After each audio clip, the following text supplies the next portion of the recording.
안녕하세요. 요아마미입니다. 오늘은 제가 전복 계란 장조림을 알려드릴게요. 소고기 장조림도 맛있긴 한데 특별한 날 해드시는 소고기 장조림 말고 물론 돼지고기 장조림도 있지만 색다르게 전복 장조림 어떨까 싶어서 많이 좋아하실 것 같아요.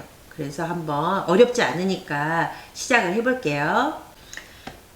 먼저 전복은 여러분 이거 제가 여기가 지금 아일랜드 식탁이어서 이미 수도가에서 죄송해요 수도가라니 수도가라니 개수대에서 깨끗하게 문질러 가지고 씻어서 갖고 온 거예요.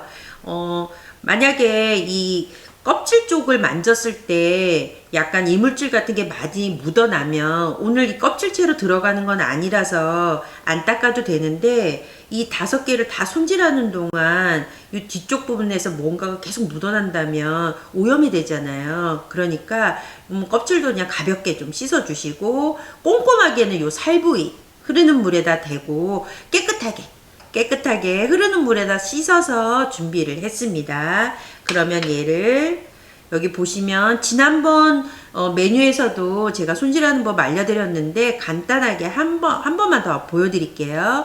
위에 날카로운 부분이 있고 이렇게 온폭하게 안으로 말린 부분이 있는데 날카로운 부분 쪽으로 날카로운 계량 스푼 이렇게 안이 온폭 파인 계량 스푼 말고 날카로운 계량 스푼을 안쪽으로 쭉쭉 밀어서 넣으세요. 이 계량 스푼 끝이 전복 껍질에 꼭 닿아야 돼요. 전복 살에 닿는 게 아니고 껍질에 닿는 부분으로 넣고 요 손가락, 엄지손가락에 힘을 주세요.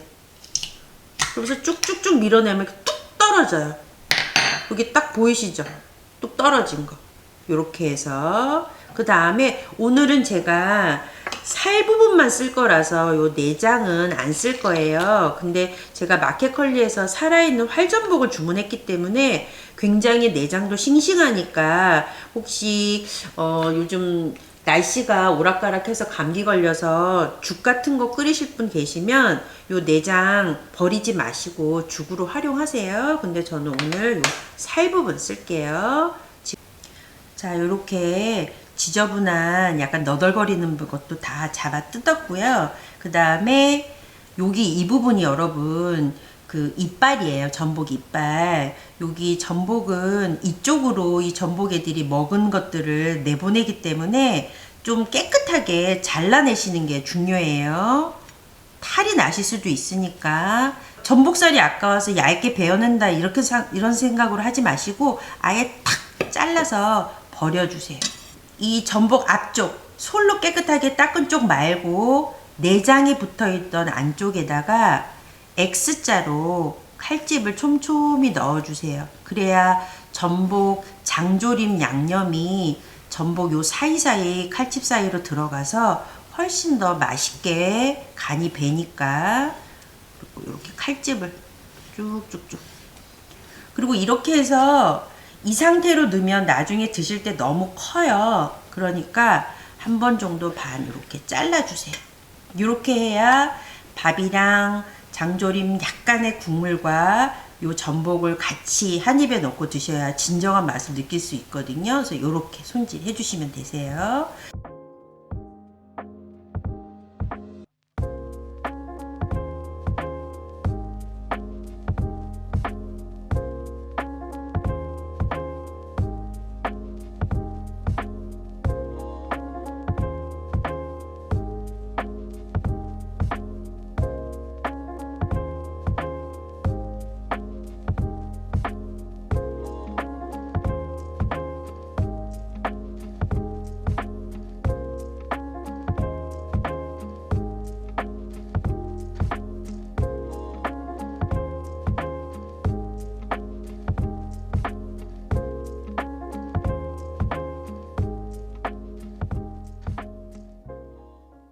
1차 양념 그 베이스 되는 육수 재료들을 다 넣고 나서 끓기 시작을 해서 한 중간 불에서 한 20분 정도 푹 끓여 주셔야 되는데 제가 표고 다시마 육수를 넣었잖아요.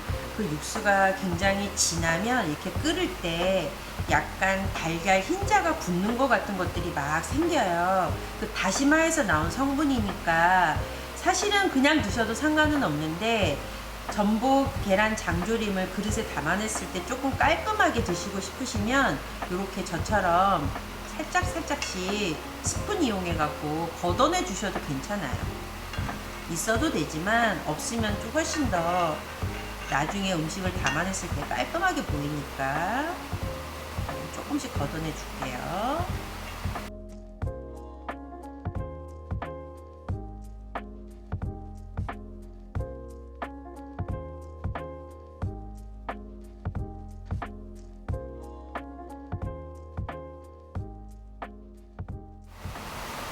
자, 버섯을 뺀 나머지 향신채들을 다 걷어내고 2차 양념을 다 넣었으면 나머지 재료들도 이제 넣을게요.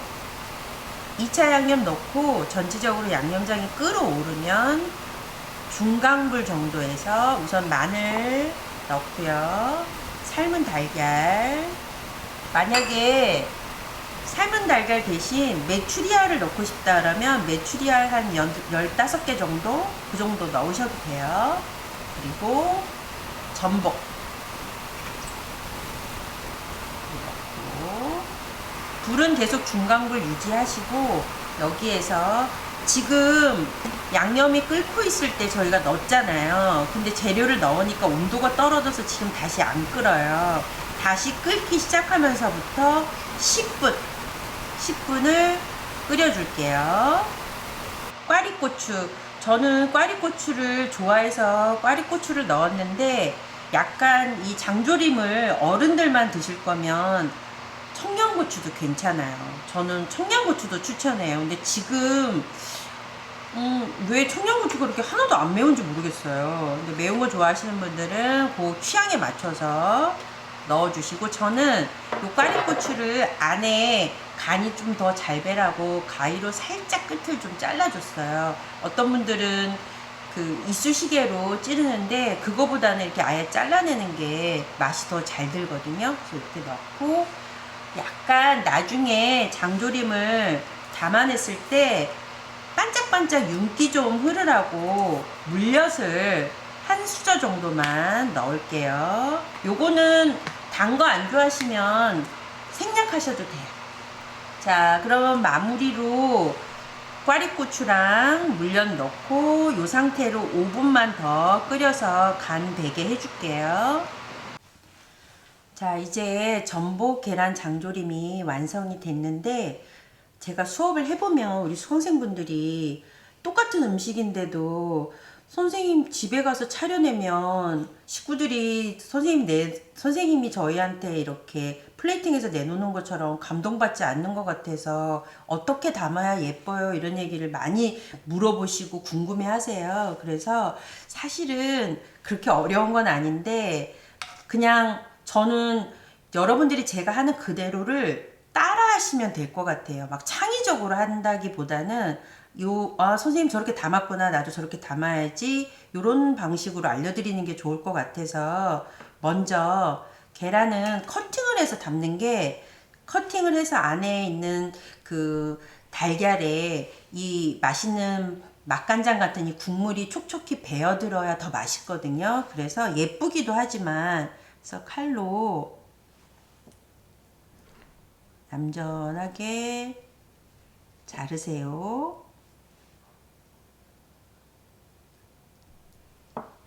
그리고 마지막 자른 거를 이렇게 올리지 마시고 이렇게 뒤집어서 이렇게 들고 그릇에다가 담아주세요. 하나는 좀 너무 아쉽잖아요. 하나 더 할게요.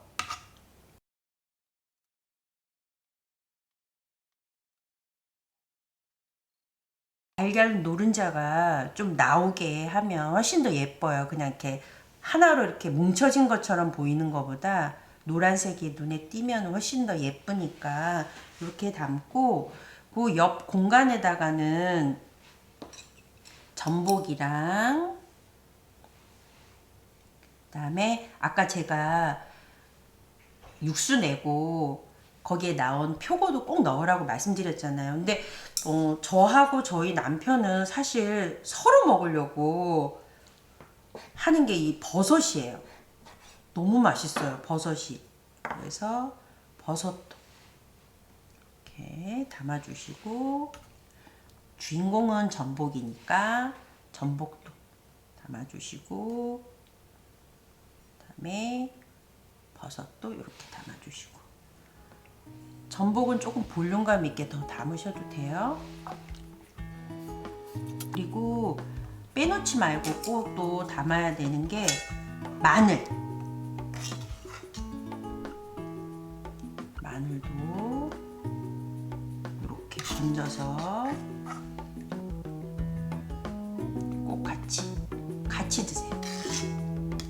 요 꽈리고추 사이즈가 너무 길게 느껴지시면 한 번 더 잘라도 되는데 그러면 조금 볼륨감이 떨어지더라고요. 그래서 이렇게 길쭉하게. 그러니까 사람마다 다 다르겠지만 저는 꽈리고추랑 계란, 꽈리고추랑 전복 이렇게 같이 먹는 게 더 맛있더라고요. 마지막으로 국물. 짜지 않아요. 짜지 않아서 근데 너무 많이 넣어도 예쁘지 않으니까 촉촉하게 젖을 정도로만.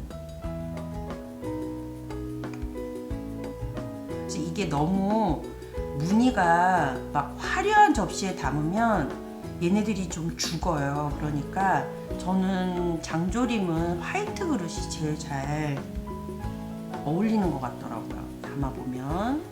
그리고 약간 턱이 있는 접시. 그리고 제가 아까 말씀드렸던 이렇게 달걀에다가도 맛있는 국물을 이렇게 끓여주세요.